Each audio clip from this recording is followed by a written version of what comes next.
dari takwaan kembali dan cintaan kepada ayat yang dilandasi oleh keimanan kepada Allah Subhanahu wa taala. Inilah cinta yang tulus. Inilah cinta yang mesti dikorbankan dengan seluruh jempolnya mana jempol? Kita semua kepala keluarga tentu mencintai istri dan anak kita. Kita korbankan hidup kita. Kita pergi pagi pulang petang, mengais rezeki untuk istri dan anak kita sebagai wujud pengorbanan kita. Jumatan dulu teman-teman. Orang yang kita cintai dan orang yang kita sayang. Namun hadirin, jangan sampai cinta kita ini terlena. Jangan sampai cinta kita terhadap istri dan anak kita kemudian membuat kita lalai dari Allah Subhanahu wa taala. Karena Allah Subhanahu wa taala akan mencintai orang yang jauh. Sebenarnya dalam Rasulullah cinta kepada istri dan anak adalah sumber. Sehingga Allah Subhanahu wa taala memaksudkan melalui kisah Rasulullah SAW seorang ayah, seorang tua, seorang rumah yang berbicara di bulan tangan istri. Tidak ada saudara, tidak ada infak, tidak ada nafkah yang lebih utama selain daripada infak saudara nafkah dari suami kepada istri dan anak. Bahkan juga dibandingkan dengan saudara infak di jalan Allah Subhanahu wa taala, kata Rasulullah, masih jauh lebih utama saudara dan infaknya suami kepada istri dan anak-anak. Begitu luar biasa Islam mengapresiasi pengorbanan suami menafkahi istri dan anak.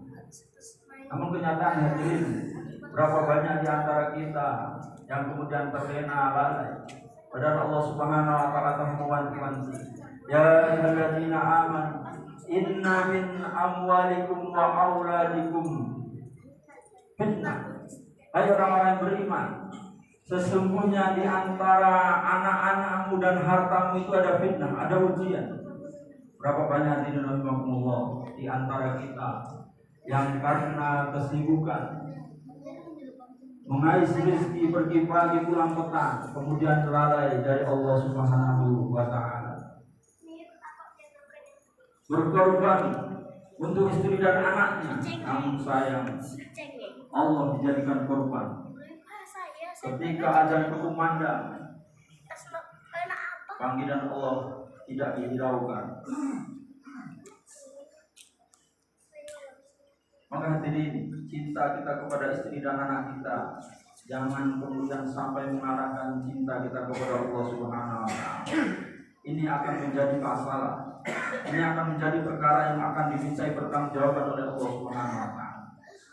Qul in kana aba'ukum wa abna'ukum wa ikhwanukum wa azwajukum wa ashiratukum wa amwalun iktaraftumuha wa tijaratun takhshawna kasadaha wa masakin tardawnaha ahabba ilaykum minallahi wa rasulihi wa jihadin fi sabilihi fatarabbasu hatta ya'ti Allahu bi amri. Katakanlah, jikalau bapak-bapak kalian, anak-anak kalian, istri-istri kalian, harta benda yang kalian miliki, keluarga kalian, hewan-hewan tunggangan yang kalian miliki, hewan-hewan ternak yang kalian miliki, tempat tinggal yang kalian miliki,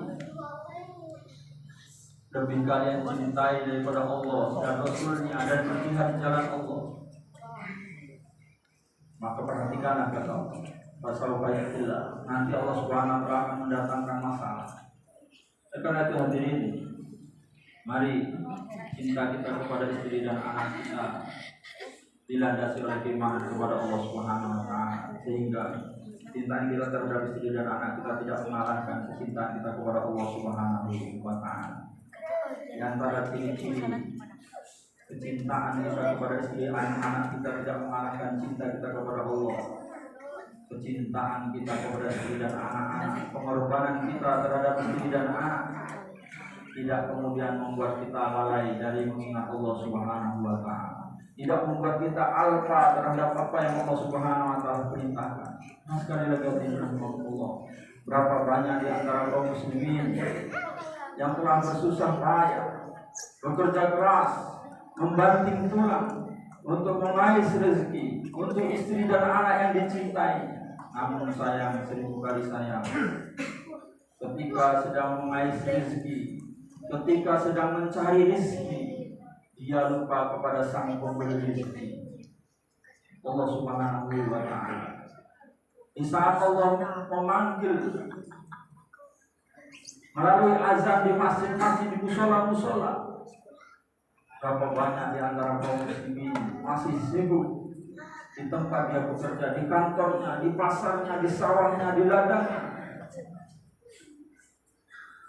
Maka bagaimana mungkin hadirin rahimakumullah, kita mengais rezeki, mencari rezeki, namun kita melupakan sang pemberi rezeki? Ini sungguh tidak masuk akal. Maka hadirin, wallahu khairur raziqin, Allah adalah sebaik-baik pemberi rezeki. Oleh karena itu, ketika kita sedang mengais rezeki, jangan lupakan Allah sang pemberi rezeki, agar pengorbanan kita kepada istri dan anak kita diridhoi oleh Allah Subhanahu wa taala, tetap berada di koridor rencana yang diridhoi oleh Allah Subhanahu wa taala, tetap bekerja, namun jangan lupakan Allah Subhanahu wa taala. Rasulullah sallallahu alaihi wasallam mewajibkan saya di anak zaman akan datang suatu zaman, kata Rasulullah, di mana manusia la yuballi al-mar'u, tidak lagi memperdulikan aminal halal aminal haram, ketika sedang mengais rezeki, sedang mencari rezeki, tidak lagi memperdulikan apakah rezeki yang dia dapatkan untuk istri dan anak yang dicintainya ini adalah rezeki yang halal ataukah rezeki yang haram. Bahkan hadirin, rezeki yang haram yang dijemputnya, yang dicarinya, dia gunakan untuk berkurban, maka kurban semacam ini tidak diterima oleh Allah Subhanahu wa taala. Meskipun darah dan dagingnya sudah terbagi, darahnya sudah mengalir, dagingnya sudah dimakan oleh kaum muslimin, la yanallahu, tidak akan sampai kepada Allah. Dima'uha, darahnya, dagingnya, walakin yanalu taqwa, yang akan sampai kepada Allah itu adalah ketakwaan. Inna Allah sayyid, la yaqbalu illa thayyib. Allah itu zat yang maha baik, dia tidak akan menerima kecuali yang baik. Pengorbanan dari harta yang baik yang akan diterima oleh Allah Subhanahu wa taala. Mudah-mudahan hadirin Allah Subhanahu wa taala lapangkan rezeki kita. Allah Subhanahu wa taala tetap tumbuhkan spirit kita untuk berkorban. Namun pengorbanan karena cinta kepada Allah Subhanahu wa taala, bagaimana pengorbanan Nabi Ibrahim dan Nabi Ismail alaihissalam, pengorbanan karena Allah, inilah pengorbanan yang baik, inilah pengorbanan yang akan diterima oleh Allah Subhanahu wa taala. Barakallahu li wa lakum wa li walidayya wa li walidaykum wa li sa'iril muslimina wal muslimat, astaghfiruhu innahu huwal ghafurur rahim.